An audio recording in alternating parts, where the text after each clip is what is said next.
అందరికీ నమస్కారం. నేను Mounika Sunkara. As you sow you reap. చేసుకున్నోళ్ళకి చేసుకున్నంత Mahadeva. Universe is the echo of your thoughts. అయితే ఏంటి ఈ సామెతలు ఈరోజు అని అనుకుంటున్నారా? ఒక చిన్న కథ చెప్పుకుందాం.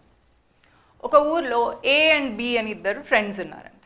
వాళ్ళు వేరే ఊరికి ప్రయాణం అవుతున్నారు.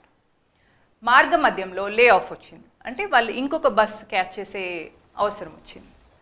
ఆ ఇంకో బస్ క్యాచ్ చేసే టైంలో వాళ్ళిద్దరితో పాటు ఒక స్ట్రేంజర్ కూడా అక్కడే ఉన్నాడంట. సో అతను కూడా ఆ స్టాప్లో వెయిట్ చేస్తున్నాడంట నెక్స్ట్ వెహికల్ కోసం. సరే, మన ఊరు నుంచి వచ్చిన ఇద్దరిలో ఏ దగ్గర